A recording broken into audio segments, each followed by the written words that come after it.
Okay, well, this evening they wanted me to give a sort of a testimony of my adventures, especially at the end of my time at Southern Seminary. I taught at Southern Seminary. It's at the time, it still, I think, is the largest seminary in the world. And it's in Louisville, Kentucky. And it was founded before the Civil War. And it wasn't founded in Louisville, though. It came there later. And it became a very liberal seminary really in the early 1900s. And by the 1970s and 80s, I mean, it was just, really liberal, okay? Accepting, you name it, they would accept it, basically. But there was a so-called conservative resurgence in the Southern Baptist Convention. I think it was a real thing. It was real. And in that, they changed the seminaries and put them more in a conservative pathway. And the man who took over at Southern was a man named Al Mohler, and he would be my boss for 22 years. Mohler was a liberal. As a student, he denied the doctrine of inspiration. He was very much for women pastors and things of this nature. I mean, he was the liberal there, And he was like the assistant to the president at that time, a guy named Roy Honeycutt.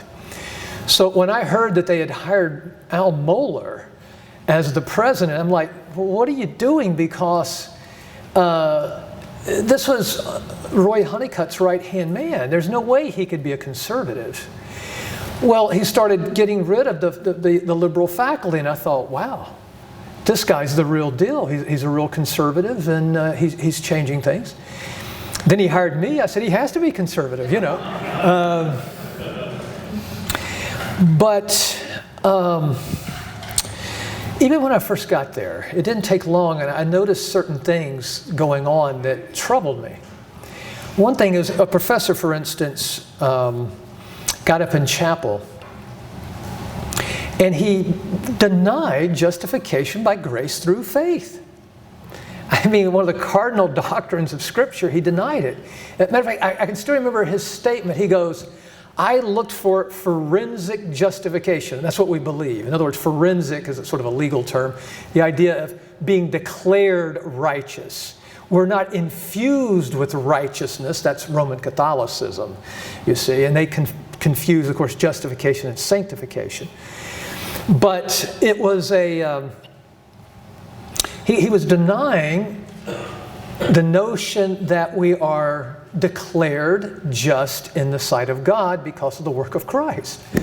Well, it just so happened that day I was sitting on the platform because I could look out there and look at the professors and look at their faces. And boy, their faces told the story. They were, some of them looking like this, and I'm like, oh. And and we're on television, so I have to be careful what looking over at Mohler, but I could hear Mohler's Bible, and I'm like, uh-oh. And as soon as he finished the sermon, the man came back. He was standing beside me. Mohler wheels between both of us and says, I'll see you in my office right now. And I'm thinking, you. Is that singular or plural? Did he want to see me? I didn't do anything, but I thought, I'll just go to my office and be quiet. He'll call me if he wants me. And he didn't call me. It was the other guy, of course, because he was denying this. But the man never had to get up and say, you remember that last chapel sermon? I kind of messed a few things up. Nothing. It was just put under the carpet. That bothered me. And then later on in one of the classes where all the professors would be together, he gets up and says that the author of Chronicles either just made a mistake or corrupted his sources. Well, that's not exactly the doctrine of inerrancy there. He's denying the infallibility of the Scriptures.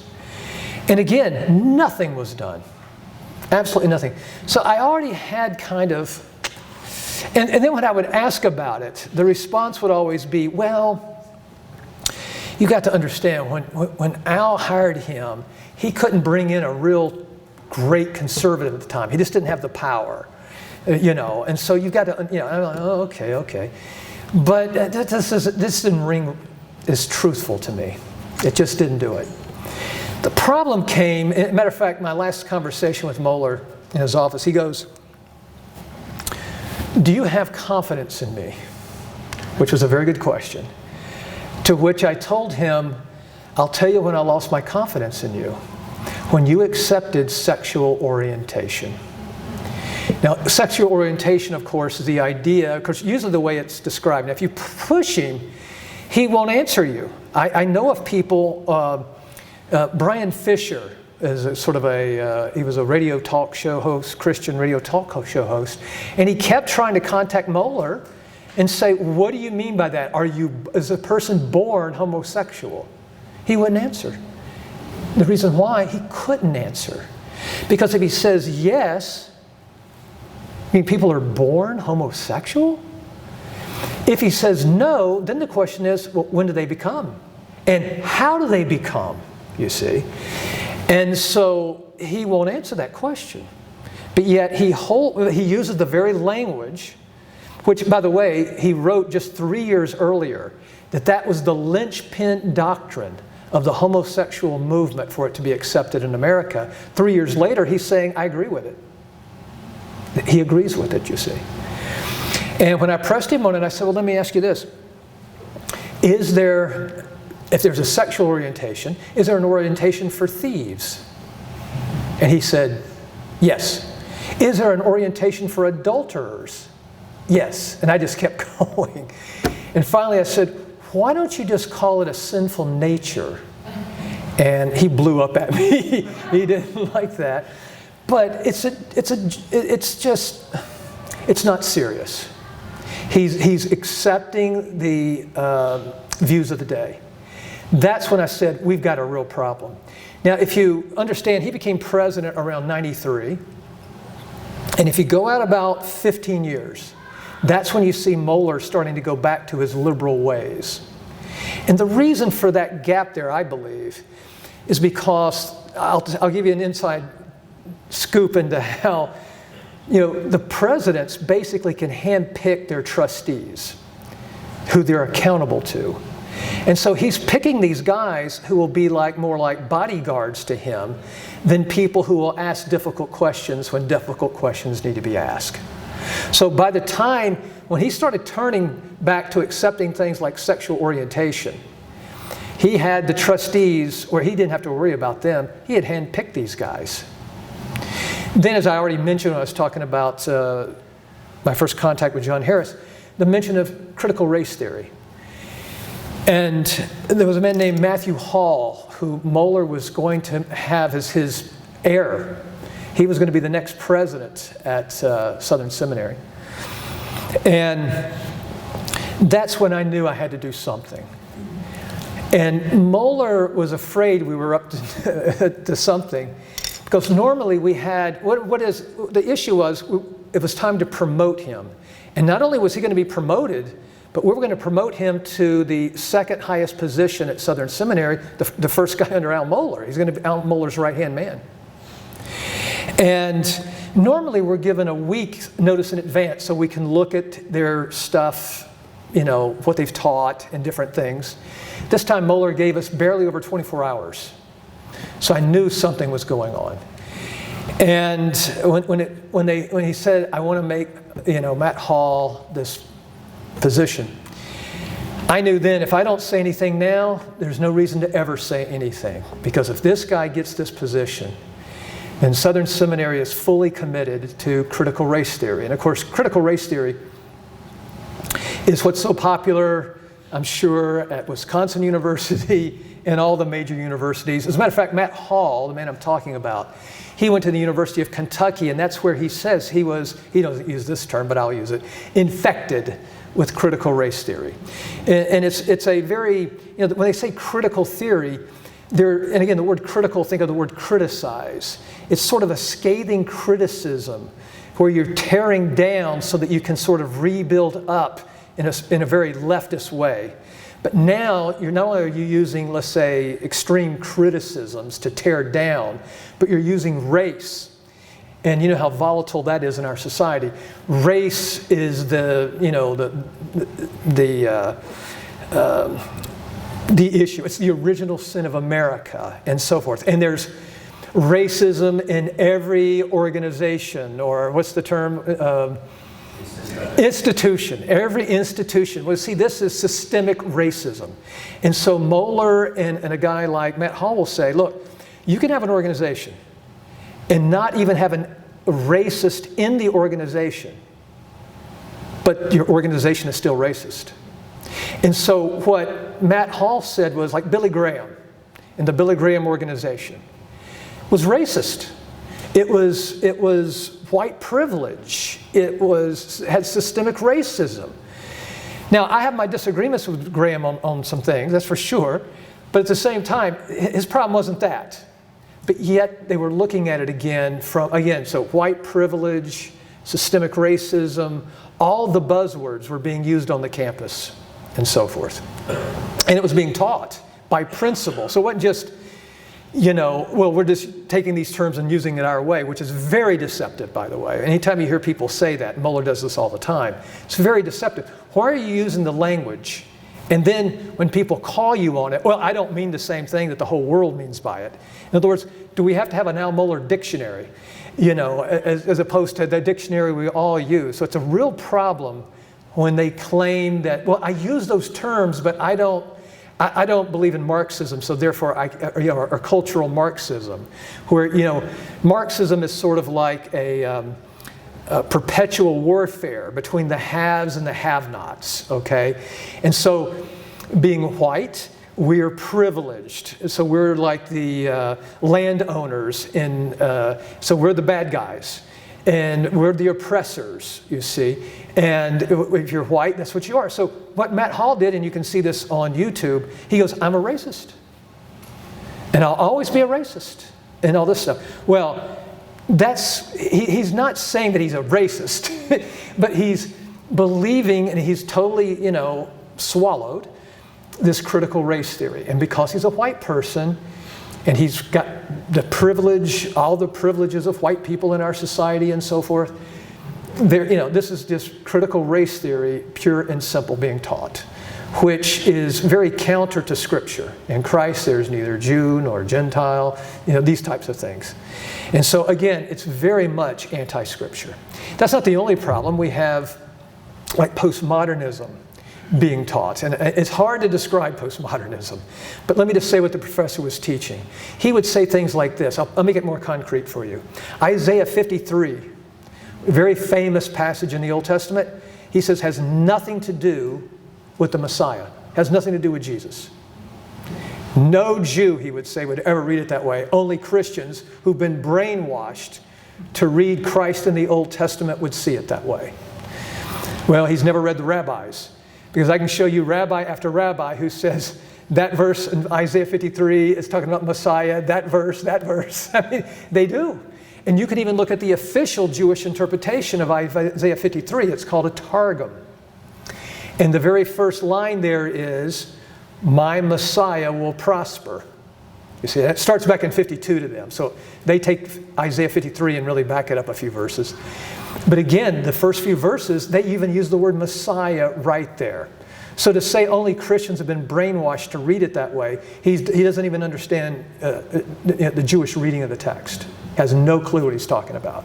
But yet, he believes that we've been brainwashed to read Christ in the Old Testament. There's a lot of problems with this. One is the New Testament quotes Isaiah 53 and says this is referring to Christ.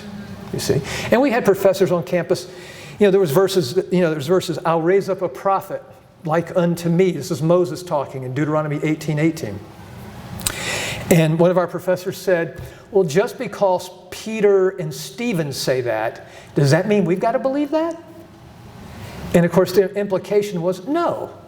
But where I would say, yes, if Stephen and Peter says it, or if just Stephen, or if just Peter says it, we must believe that, you see, because especially Peter, is an apostle. He has apostolic authority in his teachings. And we must believe this, you see. But again, they would reject. They thought they knew more than the apostles. and things like this. So it came time where if I didn't say anything, what was going to be the use to say anything in the future? This was the time, this was the place. It's always easy to say, no, the big battle's to come, hold the powder dry, all those kind of, statements. I knew I had to say something. And I was having trouble sleeping. It was hard to, how do you look those students in the eye? Heresy's being taught. And you go along, and these students are being corrupted, and I'm seeing students corrupted. When we hired one one professor, who said the Bible teaches mythology. Now, mythology by definition is error. How else can you say it? So I was one day on the campus, and one of the students asked me, they said, Dr. Fuller, I hear we're hiring an Old Testament guy. And I said, that's correct. And he goes, what do you think about him? And I shook my head no, and I said, look, he believes the Bible teaches mythology, and that's outside the line. And he said to me, that's why I ask you. I know I'd get a straight answer from you. This guy, I have a great respect for him. He was Indonesian, and he's the most well-known Indonesian preacher. And the Muslims have a bounty on his head in Indonesia to kill him. So he understands what this battle is about. And so that he asked me, I was going to tell him. And when I was in the principal's office getting in trouble, I brought it up. He did not tell me. And I said, let me tell you, any student in good faith comes to me and asks about these professors, not just him, but the others, I'm going to tell them the truth. And I still remember Randy Stinson, Mohler's right-hand man at the time. If you do that, you'll be fired. And I said, you better fire me now. Because when a student asks me something, I'm going to tell them the truth. I will not lie to these students. And I wasn't about to do it. And so when it came time to get up in front of Mohler and the rest of the faculty and make a speech, I'm a little guy. I'm like Barney Fife, And so I can feel my heart beating. And it was beating quite well, let me tell you. I could feel the blood pressure. I was shaking. I had to read from notes, and I was like this, it wasn't pleasant. And one time I looked up, and it's like everybody's eyes were like this big, watching me. And one guy said to me later, he says, I was watching Mohler the whole time you were speaking, and he was getting angrier and angrier and angrier. And so at the very end of my speech, here's what I said. I said, this vote will be the most important vote I've taken in 22 years at this institution. This vote will tell us where we are theologically and where we're going theologically. Whether we're going to be faithful to the gospel or we're not going to be faithful to the gospel. When it was over, Mohler's response was simply to call me an idiot at the top of his lungs. But yet he could not refute one thing I said. I said, Matt Hall says this, Matt Hall says that, he says this. All of these things are contrary to the gospel. He could not come back at me. That's why I had to read it. I couldn't be off a word. I wanted it to be precise. And then he started saying, you don't believe in systemic racism? I said, how do you define systemic racism? And of course, he wouldn't do it. And again, he was simply, again, defending critical race theory. That's what he was doing. And this is not a pleasant thing to go through. But at the same time, I knew I had to. And I knew in my heart I was doing the right thing. And when you know you're doing the right thing, even though the heart's beating, the blood pressure's up, you can do it. And the grace of God. And at the end of the day, I knew I was going to lose my job. I mean, I was dead man walking after that. I knew my time was. And I'll tell you this one more quick story.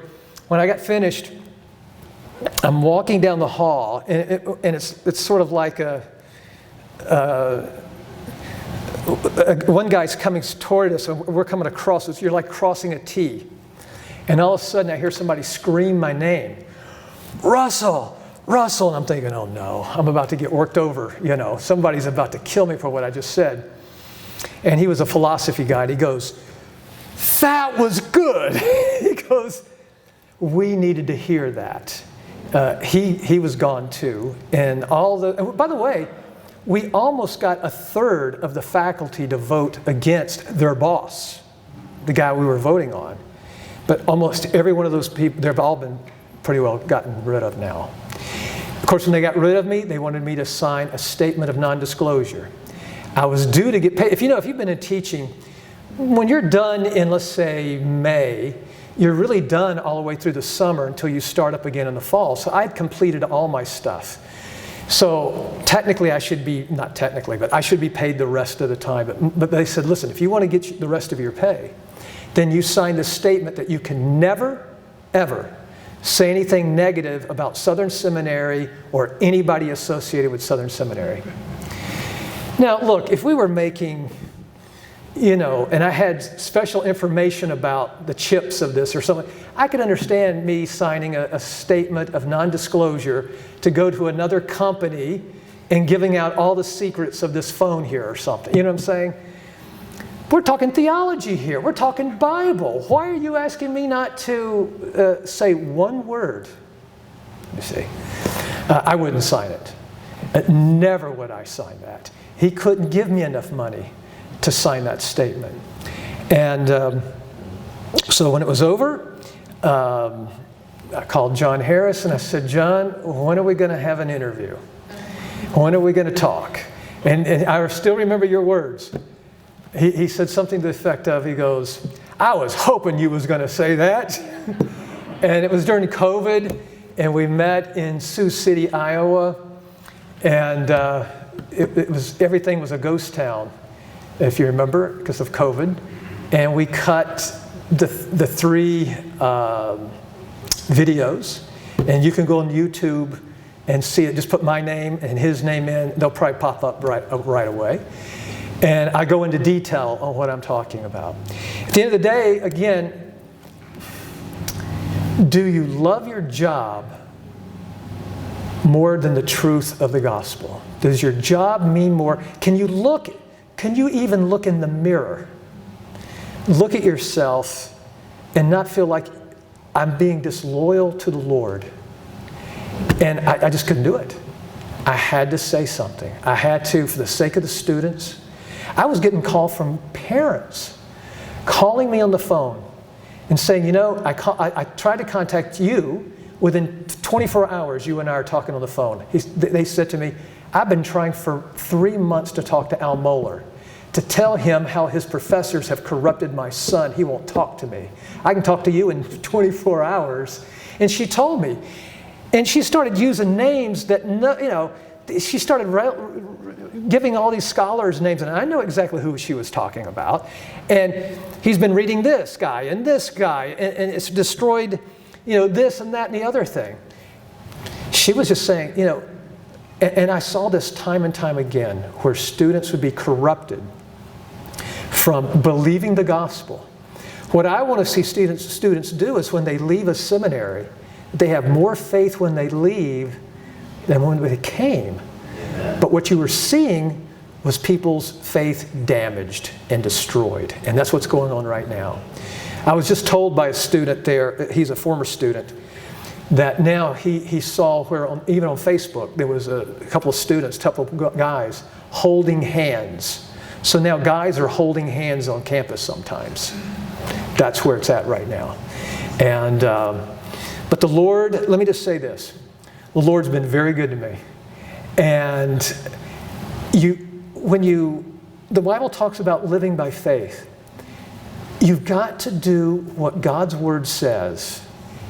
Sometimes you're going to pay a price. But just be faithful and see what the Lord does. I lost my job. They took my benefits away. I was without insurance. You name it.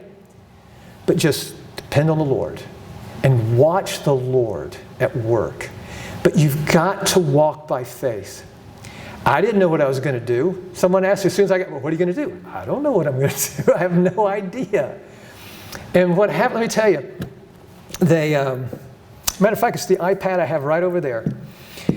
They called me up. I wasn't in the best of moods. And they called me up and said, hey, you can buy your iPad if you want to. Well, I'm not exactly wanting to have any, exchange of money with Southern Seminary. And I was about to say no. And they go, hey, listen, the guy who gets the prices really likes you. Just get a price. I said, okay. And he did. He gave me a great price. And I said, okay. And so I went to pick it up. And when I went to pick it up, the guy looks at me and he goes, you know what you ought to do? You ought to go online and start teaching what you've always taught. Teach your theology, teach the Old Testament. Start teaching it online. And I gave him a little grin and I said, well, thank you. I'm 60 years old. You don't start your own business at 60 years old. And so I just acted like, okay, but I'm thinking, that's the craziest idea. But I didn't say anything. I just said, thank you. I lived 4 minutes from the campus, basically. And by the time I got home, I went, why don't I try something like that? And I have 2 real close friends, and they'll tell me like it is. And I thought they were going to say, Fuller, you've lost your mind. So I called up the one guy and I said, now don't laugh at me, please. Don't make fun of me. But I'm thinking about this. And immediately he goes, you must do it. You've got to do it. And I said, really? And then I called my other friend. And again, he'll be just brutal with me. And I go, now, please don't laugh at me. Please don't. But what do you think of this idea? And again, he said the same thing. You've got to do it. And the Lord has been very good. I'm teaching more people now than I ever taught at Southern Seminary. Many more people. I can't go on details, but if you want to hear the details, talk to me after this. Or not after this, but we got to do my website. Yeah, go to russelltfuller.com and you can get information on the classes. And I tell you what, you contact me and you want to just try out a class, what I can do is just send you some videos of me. And I make it where, I've got people over 80 years old in my class. I've got people who've never been to seminary, people. I don't try to be complicated. I just try to teach the Bible. If you want the languages, that's my specialty. So, if you want that, we have that as well. So if you want to, just contact me. I'll send you some videos to show you what I've done and what we do in class. And if you like it, take some classes. It's very affordable. Very affordable. And I even have a trustee at Southern Seminary working for me. Tom Rush, he teaches classes for me. I'm sure Dr. Mohler enjoys that one of his trustees is teaching for me. But great man. He teaches a lot of the ministry classes. Fantastic guy, And I have a couple other guys that help me out too. But if you're interested, give it a shot. And again, you're not, with the stuff we do online, if you can't make it to class one night, we have it on video. We can send it to you so you don't lose anything. So again, if you're interested in that, let me know. But I want to tell you, and this is what I'm going to conclude it with, God, if you'll walk in God's ways, it can be difficult, but God is faithful, and He will bless you. And I'm here to testify to God's faithfulness. Walk by faith. I didn't know by sight where I'm going next. And when I first heard it, I thought it was crazy. But the Lord has been very good. Just do what we're supposed to do. Walk in His ways. Be consistent with the truth and watch God work. Count it all joy when you enter into trial, because that's when you can see the Lord really working in your life. When things are good, we don't trust in the Lord very well. But when difficulties come, it forces us to exercise our faith. Let's be faithful. Let's be able to sleep well at night. To be able to look ourselves in the mirror and to look at students in the eye and not feel ashamed.